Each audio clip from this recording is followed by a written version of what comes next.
పేద రైతు ఇంట్లో ఉగాది పండుగ.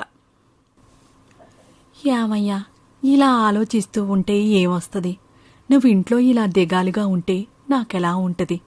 ఇంట్లో చిన్నపిల్లుంది, దాని పరిస్థితి ఏంటని ఆలోచించావా? దిగాలు బాధ తప్ప మనకింకేమిచ్చాడు సుశీల ఆ దేవుడు? కష్టపడి పనిచేస్తాను మొర్రో అని ఎంతలా మొత్తుకున్నా ఒక్కడు కూడా పనివ్వడం లేదు. 2 రోజుల్లో పండగ ఉంది. తెలుగు వాళ్లకి కొత్త సంవత్సరం. కనీసం మన అమ్మాయికి ఒక లంగా జాకెట్టు కొనిచ్చే పరిస్థితులు కూడా లేవంటే పరిస్థితి ఎలా ఉందో ఆలోచించు. పిల్లల సంతోషం చూడలేని తండ్రిగా నేను బ్రతికుండి ఏం లాభం? అలా మాట్లాడకండి.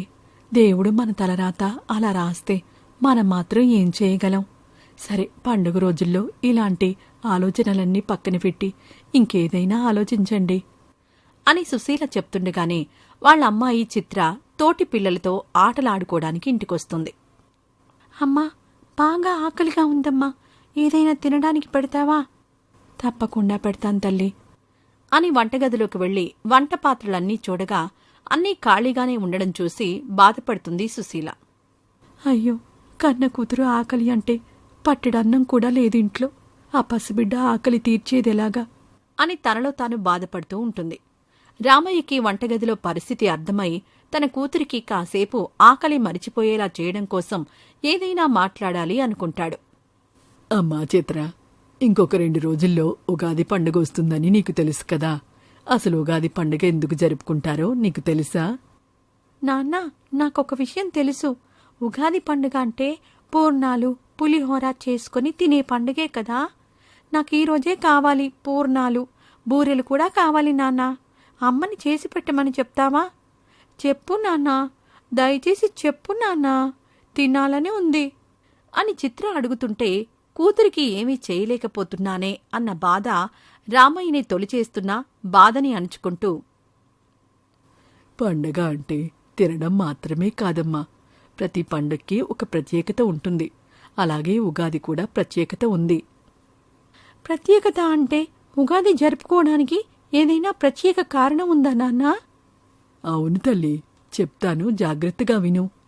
మన హిందూ ధర్మం ప్రకారం బ్రహ్మదేవుడు సకల లోకాలను సృష్టించిన రోజే ఇప్పుడు మనం జరుపుకునే ఉగాది.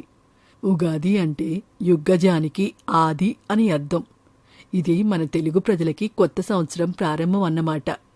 ఇది సంవత్సరంలో మొదటి రోజు కావడం వల్ల ఉగాది రోజున మనం అన్ని రకాల రుచులతో ఉండే ఉగాది పచ్చడి చేసుకుంటాం. ఉగాది పచ్చడిలో ఉండే చేదు మన జీవితాలలో ఉండే చేదు అనుభవాలకు, పరిస్థితులకు ప్రతీక.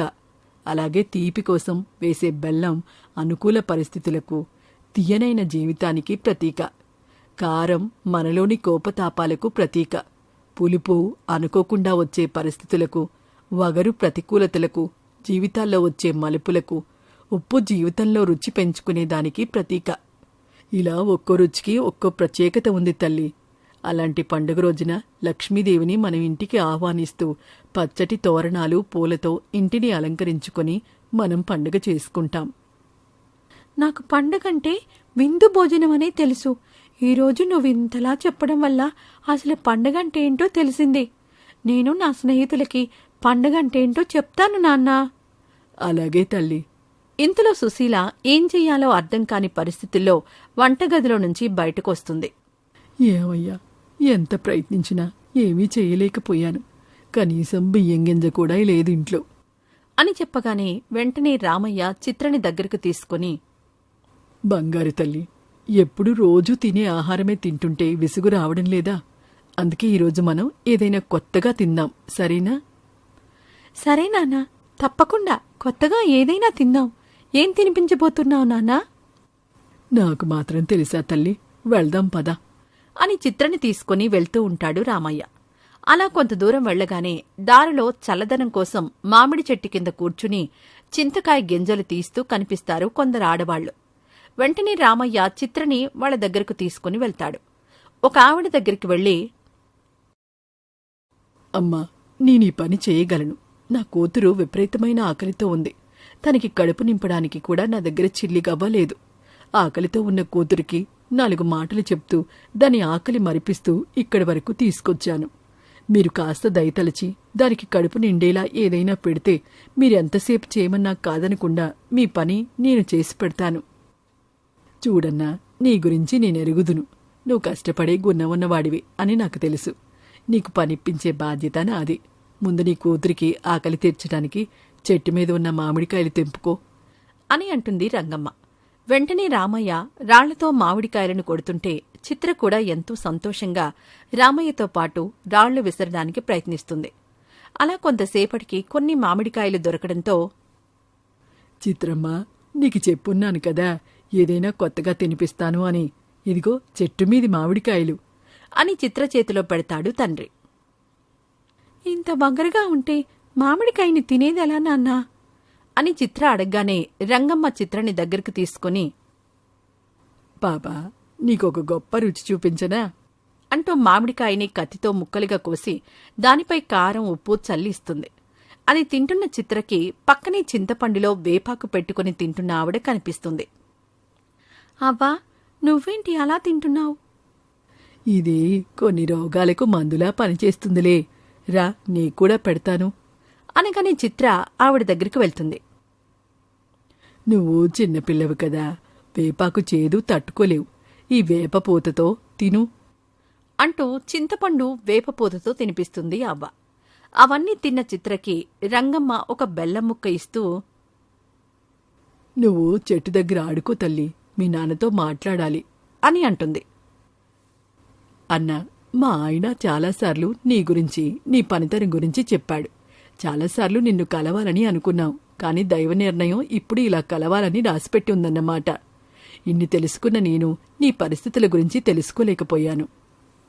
అయ్యో, దాంట్లో ఏముంది తల్లి, అందరి గురించి అందరూ తెలుసుకోవాలని ఏమీ లేదు కదా. నీ మంచితనం నాకు తెలుసు కాబట్టి నేను నీకు ఒక పని గురించి చెప్తున్నానన్నా. పక్క ఊరిలో ఒక పెద్ద అరటి తోట ఉంది. ఆ తోట మాదే. మాకు ఈ ఊరి నుంచి పక్కూరికి వెళ్ళి ఆ తోటని చూసుకోవడానికి కుదరడం లేదు. నువ్వు ఆ తోటకి కాపలా చేయగలను అంటే నీకెంతో కొంత డబ్బు మా గోరటా లభిస్తాయి. ఏమంటావన్నా? ఇంతకన్నా అదృష్టమా తల్లి? నా కూతురి ఆకలి తీర్చావు. ఇప్పుడు మా కుటుంబం ఆకలి తీర్చాలని చూస్తున్నావు. చాలా సంతోషం తల్లి. రేపటి నుండే తోటకి కాపలా కాస్తాను అని రంగమ్మకి కృతజ్ఞతలు తెలిపి వెళ్ళిపోతాడు రామయ్య. దారిలో వెళ్తుండగా చిత్ర మాట్లాడుతూ, నాన్నా, ఇందాక నువ్వు 6 రుచుల గురించి, ఉగాది పచ్చడిలో వాటి ప్రాముఖ్యత గురించి చెప్పావు కదా. అవును తల్లి, ఏమైంది? ఇందాక నేను మామిడికాయతో వగరు, దానిపైన ఉప్పు, కారం, చింతపండుతో వేపాకు, ఇదిగో ఇప్పుడు ఈ బెల్లం ముక్క, ఇవన్నింటి ప్రకారం చూస్తే ఈరోజు నేను ఉగాది పచ్చడి రుచి చూసినట్టే కదా నాన్నా.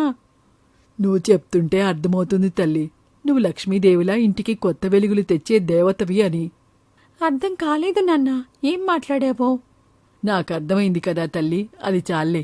పద, అమ్మ దగ్గరికి వెళ్ళి ఈ విషయం చెప్పాలి అని చకచకా ఇంటికి వెళ్లి జరిగిన విషయమంతా సుశీలకి చెప్తాడు రామయ్య. సుశీల కూడా ఎంతో సంతోషిస్తుంది. తర్వాత రోజే ఇంటిల్లిపాది అరటి తోటకి వెళ్తారు. చాలా జాగ్రత్తగా తోటకి కాపలా కాస్తూ ఉంటారు. చాలా సంతోషంగా ఉగాది పండుగను అరటి తోటలో చేసుకుంటారు. నాన్నా, పచ్చని తోరణాలతో ఇల్లు అలంకరించాలి పండుగ రోజు అని చెప్పావు కదా. మనం పచ్చని చెట్ల మధ్యలో పండుగ చేసుకుంటున్నాం కదా. ఇది మన ఇంటికి కాదు, భూదేవిని అలంకరించినట్టే కదా నాన్నా. నా తల్లి, ఇంత చిన్న బుర్రలో ఇంత గొప్ప ఆలోచనలు ఎలా తల్లి? నువ్వు నా కూతురువి కాదు తల్లి, సాక్షాత్తు ఆ చదువుల తల్లి సరస్వతివి. నీ తెలివిని నలుగురికి ఉపయోగపడేలా చేస్తాను.